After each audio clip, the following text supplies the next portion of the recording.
मगध के उत्कर्ष में जो सबसे पहले हम लोग पढ़ेंगे वो पढ़ेंगे हर्यक वंश। क्या पढ़ेंगे भाई साहब?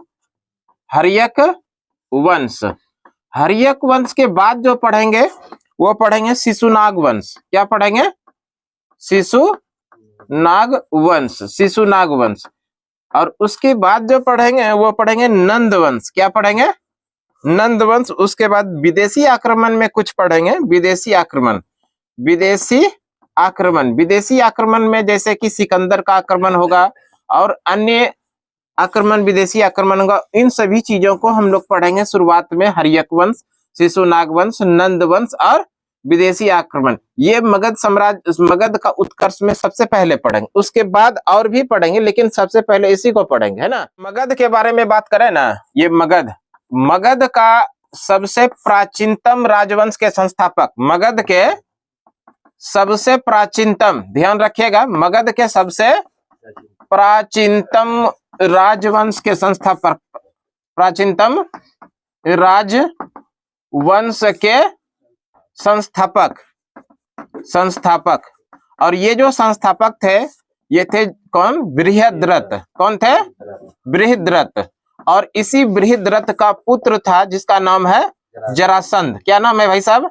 जरासंध। और इसकी जो राजधानी थी, यानी मगध का सबसे प्राचीनतम राजवंश के संस्थापक बृहद्रथ थे। और इन्होंने जो राजधानी बनाया था वो किसको बनाया था? गिरिब्रज को बनाया था, यानी राजगीर को बनाया था, है ना। और ये बात तो लिखा हुआ है लेकिन ये ऐतिहासिक सिद्ध नहीं है। ऐतिहासिक ये क्या है? सिद्ध, ऐतिहासिक, ऐतिहासिक सिद्ध ये नहीं है, ये भी ध्यान रखिएगा। ऐतिहासिक सिद्ध, ऐतिहासिक जो सिद्ध है यानी हम लोग जो बुक में पूरा विस्तार से दिया गया है वो दिया गया है हर्यक वंश से, है ना। हर्यक वंश से हम लोग पूरा कंटिन्यू करते हैं।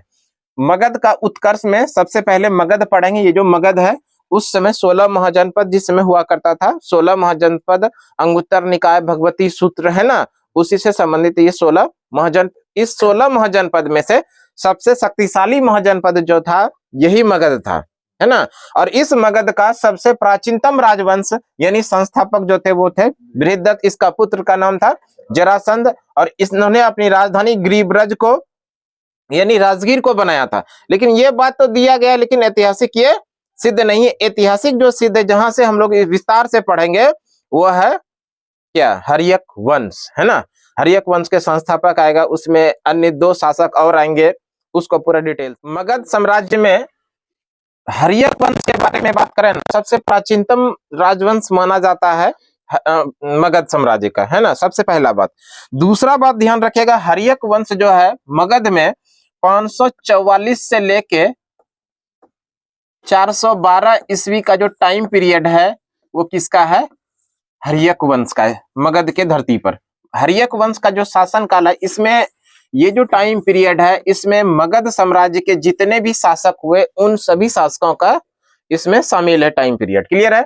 मगध, हर्यक वंश मगध का सबसे पहला राजवंश माना जाता है। मगध का पहला राजवंश, मगध का पहला राजवंश माना जाता है। राजवंश, ये ध्यान रखिएगा, मगध का पहला राजवंश कौन सा है? हर्यक वंश। हर्यक वंश के संस्थापक, है ना, हर्यक वंश के प्रथम शासक बोलिए, प्रथम शासक बोलिए, प्रथम शासक या संस्थापक बोलिए, दोनों एक ही बात है ना। संस्थापक, हर्यक वंश के प्रथम शासक या संस्थापक जो थे वो कौन थे? बिंबिसार थे। कौन भाई साहब? बिंबिसार, बिंबिसार, बिंबिसार थे, बिंबिसार। ये बिंबिसार मगध साम्राज्य का पहला शासक था और संस्थापक भी था। अगर हम लोग बात कर ले बिंबिसार का, तो बिंबिसार 544 से लेकर के 492 ईस्वी तक, ईस्वी नहीं सॉरी बीसी, ईसा पूर्व तक इन्होंने शासन किया था। ध्यान रखिएगा कई अलग अलग बुक में ना 493 भी दिया है, तो आप अपने अकॉर्डिंग उसको ध्यान रखिएगा। 544 से लेके 492 या 93 बीसी, बीसी मतलब ईसा पूर्व का जो टाइम पीरियड है, ये शासन काल रहा था मगध साम्राज्य में। हर्यक वंश में कौन कर रहे थे? बिंबिसार। और यही बिंबिसार हर्यक वंश के संस्थापक भी थे और साथ में प्रथम शासक भी था। इनका शासन काल कब से कब तक? 544 से लेके 492, लगभग इन्होंने कितने वर्षों तक मगध पर शासन किया था? 52 वर्षों तक, है ना, लगभग 52 वर्षों तक इन्होंने शासन किया था। ये भी ध्यान रख लीजिएगा, मगध पर इन्होंने कितने वर्षों तक शासन किया था? लगभग 52 वर्षों तक। और ये जो बिंबिसार थे ना, बिंबिसार भगवान बुद्ध के, यानी सॉरी महात्मा बुद्ध के, है ना, महात्मा बुद्ध के समकालीन थे। महात्मा बुद्ध के समकालीन थे। महात्मा बुद्ध के समकालीन थे, ध्यान रखिएगा, महात्मा बुद्ध के ये समकालीन थे।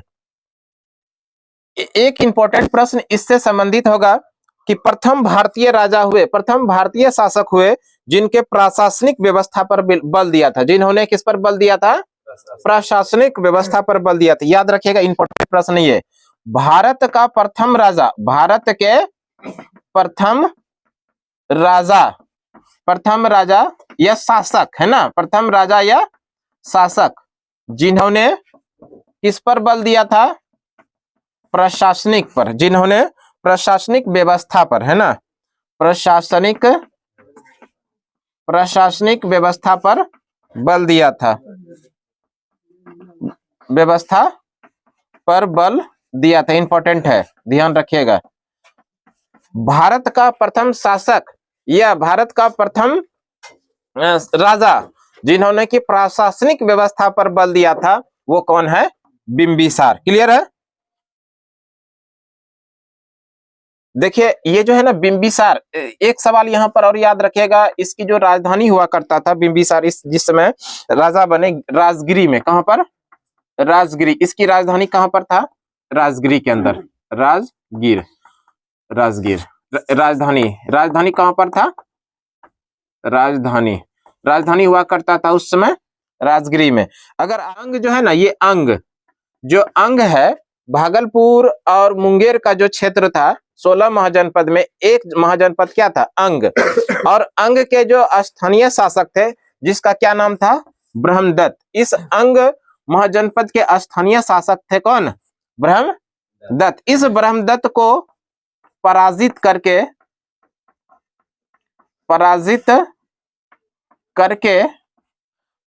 करके बिंबिसार ने अंग में मिला लिया था। यानी कि ये जो बिंबिसार है, इस बिंबिसार ने इस ब्रह्मदत्त को, ये ब्रह्मदत्त जो है अंग का तत्कालीन क्या था? शासक था।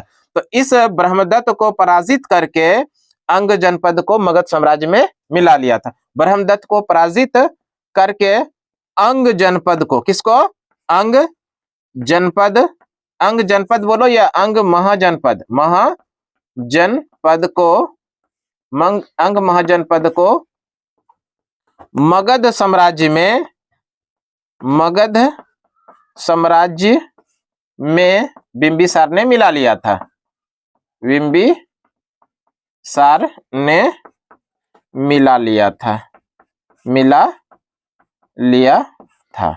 ये कुछ इंपॉर्टेंट हो गया। बिंबिसार ने ब्रह्मदत्त को पराजित किया था, और ये ब्रह्मदत्त जो है अंग का स्थानीय शासक था।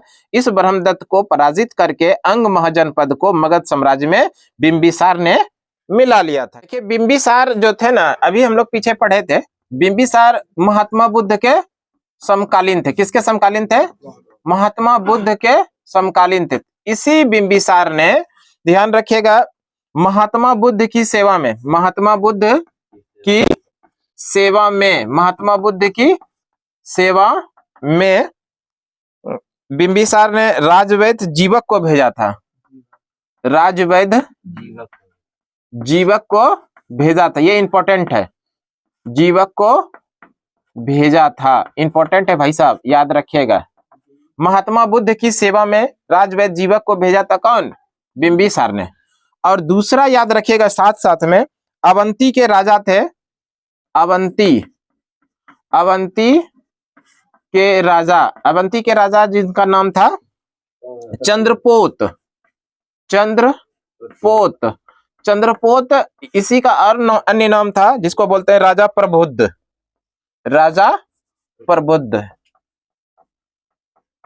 इसी राजा प्रबुद्ध को एक बीमारी हो गया था, बीमार पड़ गए थे, जिसका नाम है पीलिया। क्या नाम है? पीलिया। इस पीलिया के इलाज के लिए, पीलिया के इलाज के लिए, पीलिया के इलाज के लिए राजवैद्य जीवक को भेजा था। राजवैद्य है ना, राजवैद्य जीवक को भेजा था, ये भी ध्यान रखिएगा, राजवैद्य जीवक को भेजा था, है ना। बिंबिसार महात्मा बुद्ध के समकालीन थे। इस महात्मा बुद्ध की सेवा में राजवैद्य जीवक को भेजा था बिंबिसार ने। साथ में अवंती के जो राजा थे जिसका नाम था चंद्रपोत, इसी का अन्य नाम है राजा प्रबोध। इनको कौन सा बीमारी हो गया था? पीलिया। पीलिया के इलाज के लिए राजवैद्य जीवक को भेजा। इतना आप लोग समझ गए होंगे। आगे अगर बात कर रहे हैं बिंबिसार का वैवाहिक संबंध, है ना, बिंबिसार का वैवाहिक संबंध की बात करें, वैवाहिक संबंध, बिंबिसार का वैवाहिक संबंध करके इन्होंने अपने साम्राज्य का विस्तार किया था। अपने साम्राज्य का विस्तार, साम्राज्य का विस्तार की बात करें तो वैवाहिक संबंध जो स्थापित किया, तो इन्होंने शादी किया था कौशल नरेश, कौशल नरेश जिसकी बहन का नाम था महाकोशला से, महाकोशला से। और कौशल नरेश ने इन्होंने दहेज में काशी दिया था। दहेज में क्या दिया? काशी। दहेज में क्या दिया? काशी दिया। तो इस तरह से वैवाहिक संबंध इन्हें स्थापित किया और क्या किया था? साम्राज्य का विस्तार किया था। सबसे पहले इन्होंने कौशल नरेश जिसकी बहन थी जिसका नाम है महाकोशला, इस कौशल नरेश की बहन थी, ध्यान रखिएगा, इसी की बहन थी, महाकोशला से विवाह किया था। और दहेज के रूप में कौशल नरेश ने इनको दहेज जो दिया था, दहेज में क्या दिया था? काशी। ये पहला शादी किया था। कुल मिला के इन्होंने 3 शादी किया था। अगर दूसरे शादी की बात करें तो वैशाली के चेटक, वैशाली के राजा चेटक की पुत्री, है ना, राजा चेटक की पुत्री जिसका क्या नाम था? चेलेना। इनसे शादी किया था, दूसरा शादी। और तीसरी की बात करें, तीसरा शादी जो इन्होंने किया था, तीसरा किया था भद्र नरेश, भद्र नहीं भाई साहब, मद्र नरेश, मद्र देश। और इसी मद्र देश का अब जो नाम हो गया है आधुनिक पंजाब। अब का ये कहाँ है? आधुनिक पंजाब, आधुनिक पंजाब, ये याद रखिएगा, आधुनिक पंजाब। और यहाँ की राजकुमारी थी क्षेमा, इन्हीं से शादी किया था। तो इस तरह से इन्होंने अपने जीवन काल में 3 विवाह किए। 3 विवाह में पहला जो किया वो किया कौशल नरेश की बहन जिसका नाम था महाकोशला से, और दहेज के रूप में इन्होंने काशी लिया। दूसरा शादी जो किया, दूसरा विवाह जो किया वैशाली के राजा चेटक की पुत्री थी जिसका नाम है चेलेना। तीसरा जो विवाह किया मद्र देश जिसको कि आधुनिक पंजाब के नाम से जानते हैं, यहाँ शादी किया यहाँ की राजकुमारी जिसका नाम था क्षेमा। बिंबिसार ने महात्मा बुद्ध की सेवा में किनको भेजा था? राजवैद्य। सीधा प्रश्न आएगा। दूसरा जो प्रश्न आएगा, अवंती के राजा जिसका नाम है चंद्रपूत या उसी को बोलते हैं प्रबोध को बीमारी हो गया था पीलिया, इसकी इलाज के लिए, इनकी देखभाल के लिए बिंबिसार ने किसको भेजा था? अपने साम्राज्य का जो राजवैद्य था जिसका नाम था जीवक, इसको भेजा था। मगध साम्राज्य का हर्यक वंश है ना, इस हर्यक वंश को प्रीतहंता वंश के भी नाम से जानते हैं। प्रीतहंता वंश इसलिए कहते हैं, इस मगध साम्राज्य में हर्यक वंश के 2 ऐसे राजा हुए जिनकी हत्या उनके पुत्र के द्वारा ही किया गया था, है ना, इसलिए हर्यक वंश को कहा जाता है प्रीतहंता वंश भी। ये जो देख रहे हैं बिंबिसार की हत्या कर दिया गया, और हत्या जो किया वो हत्या कौन किया? इसी का पुत्र था, हत्या किया इसी का पुत्र था, और पुत्र का नाम था अजात शत्रु। अजात शत्रु, इसी अजात शत्रु ने बिंबिसार की हत्या कर दिया, अपने पिता की हत्या कर दिया, और मगध साम्राज्य का यानी हर्यक वंश का अगला शासक बना कौन? अजात शत्रु। अजात शत्रु ने अपने पिता बिंबिसार की हत्या करके राजगद्दी पर बैठा, और इसी अजात शत्रु का पुत्र था जिसका नाम था उदयन, और उस उदयन ने इस अजात शत्रु की हत्या करके अपने साम्राज्य पर कायम स्थापित यानी अपने साम्राज्य को स्थापित किया था, अगला शासक बना था। क्लियर है? तो इन दो ऐसे राजा हुए जिनकी हत्या उनके पुत्र के द्वारा ही किया गया था, इसलिए हर्यक वंश को पृथहंता वंश के नाम से भी जानते हैं। अब हम लोग देख लेते हैं अजातशत्रु के बारे में, है ना। हर्यक वंश में अजातशत्रु ने क्या क्या काम किए उसको देखिए। बिंबिसार के बाद हर्यक वंश का अगला शासक जो बनेगा वो कौन बनेगा? अजातशत्रु। अजातशत्रु के शासनकाल की बात करें, मगध पर हर्यक वंश के रूप में इन्होंने जो शासन किया था, 492, हो सकता है कि आपके बुक में 93 दिया हो, है ना। यहां से लेके 460 ईसा पूर्व तक इन्होंने मगध साम्राज्य में हर्यक वंश के रूप में शासन किया था। अजातशत्रु का उपनाम की बात करें, उपनाम, अजातशत्रु का उपनाम क्या है? इनको कुनिक के नाम से भी जानते हैं, कुनिक। और यहां से प्रश्न देखने के लिए भी मिला है कि मगध का कौन से शासक को कुनिक के नाम से जाना जाता था? अजातशत्रु। अजातशत्रु का उपनाम क्या है? और कुनिक। अजातशत्रु प्रारंभ में जो है ना, प्रारंभ में जैन धर्म को मानते थे। प्रारंभ में ये किसको मानते थे?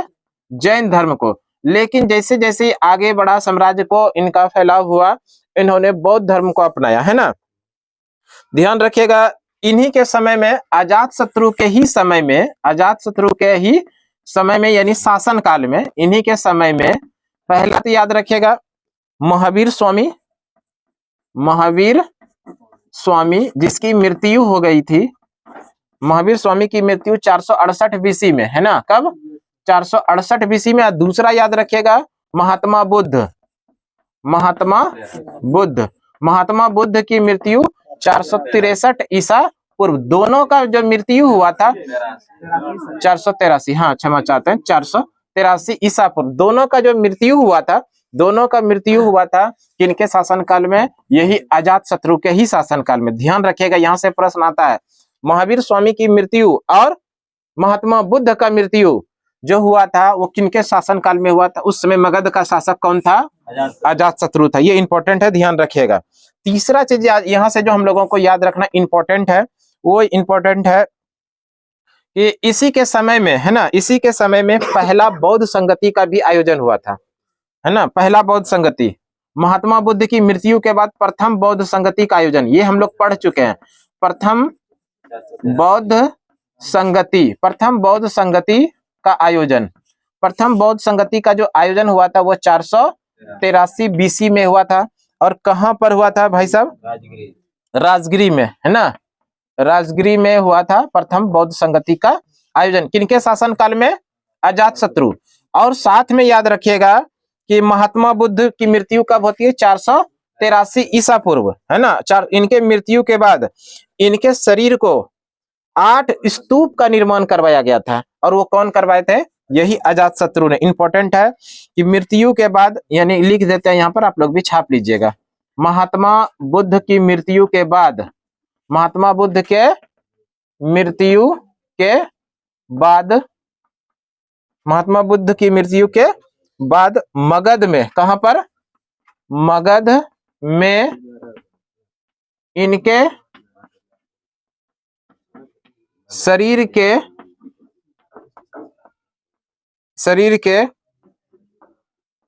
अवशेषों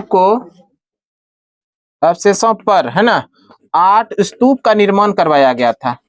8 स्तूप का निर्माण कराया गया था।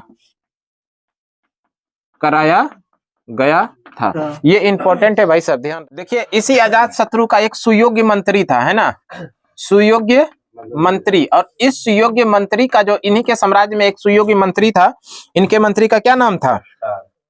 इनके मंत्री का नाम था वर्षकार, वर्षकार।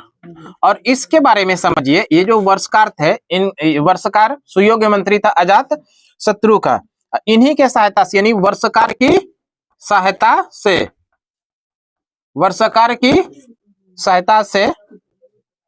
वर्षकार की सहायता से इन्होंने वजी यानी वैशाली पर अधिकार किया था। वैशाली पर विजय प्राप्त कर, है ना, वैशाली पर विजय प्राप्त कर विजय प्राप्त कर अधिकार किया था। इंपॉर्टेंट है, ध्यान रखिएगा, अधिकार किया था। सुयोग्य मंत्री, अजातशत्रु का सुयोग्य मंत्री का क्या नाम था? वर्षकार। और इसी वर्षकार की सहायता से वजी पर अधिकार किया था, है ना। वजी कहिए या वैशाली कहिए।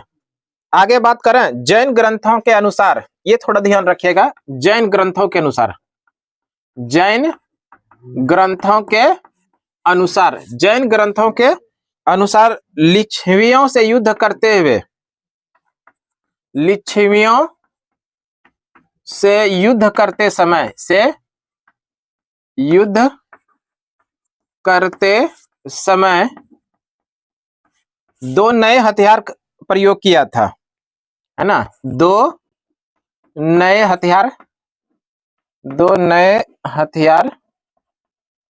चलाया था। और इस हथियार का क्या नाम था? पहला था रथ मूसल। पहला क्या था? रथ मूसल। ये रथ मूसल क्या था, इसके बारे में समझिए। ये जो रथ मूसल था ना, आधुनिक जो टैंक है ना, इसी के टैंक के समान था, आधुनिक टैंक के समान, आधुनिक टैंक के समान था, आधुनिक टैंक के समान था रथ मूसल समान। दूसरा जो हथियार था वो था महाशिलाकंटक। महाशिलाकंटक। ये महाशिलाकंटक क्या होता है पता है आप लोग को? महाशिलाकंटक एक प्रकार से गुलेल है, गुलेल, है ना। इस दोनों, ये जो दो नए हथियार का प्रयोग किया था वो किसने किया था? अजातशत्रु ने। और अजातशत्रु ने जो किया था, लिच्छवियों से युद्ध करते समय उन्होंने दो नए हथियार का प्रयोग किया था। एक था रथ मूसल, दूसरा क्या था? महाशिलाकंटक, जिसको कि किस नाम से जानते हैं? गुलेल के नाम से। किनसे युद्ध करते समय उन्होंने ये प्रयोग किया था? लिच्छियां। और इस चीजों के बारे में जो हमको जानकारी मिलता है वो कहां से जानकारी मिलता है? जैन ग्रंथों से, है ना। आगे बात करें, इस अजातशत्रु की हत्या, अजातशत्रु की हत्या इन्हीं का पुत्र उदयन ने किया था, उदयन ने किया था। और इसलिए जो है हर्यक वंश को पृतहंता वंश के नाम से भी जानते हैं। याद रखिएगा, हर्यक वंश को किस नाम से जानते हैं? पृतहंता वंश। इसलिए कहते हैं कि इसमें दो पिता की हत्या उनके पुत्र के द्वारा किया गया था, इसलिए इनको पृतहंता वंश के नाम से भी जानते हैं। और इस तरह से मगध का जो अगला शासक बनता है वो कौन बनता है? उदयन, है ना। अजातशत्रु के बाद मगध साम्राज्य में हर्यक वंश का अगला शासक बनता है कौन? उदयन। मगध का जो अगला शासक बना वो कौन बना? उदयन। और उदयन के बारे में ज्यादा कुछ खास नहीं है। उदयन ने एक महत्वपूर्ण काम किया था, गंगा, पुनपुन और सोन, है ना। गंगा, पुनपुन और सोन नदी के संगम पर पाटलिपुत्र की स्थापना किया था। यही एक महत्वपूर्ण प्रश्न है, तो आप लोग नोट डाउन कर लीजिए। उदयन ने गंगा, सोन और पुनपुन इसी नदी के संगम पर पाटलिपुत्रा की स्थापना किया था। ये बेहद इंपॉर्टेंट प्रश्न है भाई साहब। पाटलिपुत्र की स्थापना इंपॉर्टेंट है, ध्यान रखिएगा। स्थापना आपको सीधा प्रश्न पूछा जाएगा, पाटलिपुत्रा की स्थापना किसने किया है? उदयन ने। हर्यक वंश का ये तीसरा शासक था, है ना। और इन्होंने किस नदी के संगम पर? गंगा, सोन और पुनपुन नदी के संगम पर इन्होंने पाटलिपुत्रा की स्थापना किया था। और साथ में अपनी राजधानी को भी पाटलिपुत्र बनाया था। राजधानी कहां बनाया? राजधानी बनाया पाटलिपुत्र। ये भी ध्यान रख लीजिएगा, पाटलिपुत्र। इस तरह से राजधानी बनाया पाटलिपुत्र। और इस तरह से अब जो है इस हर्यक वंश का जो अंतिम शासक था, ध्यान रखिएगा, हर्यक वंश का अंतिम शासक था, अंतिम शासक नागदशक। कौन था? नागदशक। हर्यक वंश का नागदशक, हर्यक वंश का अंतिम शासक जो था वो कौन था? नागदशक। और ये जो नागदशक है, ये नागदशक इसी उदयन का पुत्र था। और नागदशक के बारे में ध्यान रखिएगा, इसी का प्रधानमंत्री था जिसका नाम है शिशुनाग। इसी का प्रधानमंत्री था शिशुनाग। नागदशक का प्रधानमंत्री कौन था? शिशुनाग। और शिशुनाग ने नागदशक की हत्या कर दिया। शिशुनाग ने नागदशक, ऐसा लिखे, शिशुनाग ने नाग दशक की हत्या कर दिया, है ना, हत्या कर दिया। और हत्या करके मगध में एक नए वंश की शुरुआत भी किया जिसका नाम है शिशुनाग वंश, है ना। तो हम लोग अगले क्लास में पढ़ेंगे शिशुनाग वंश को। क्लियर है।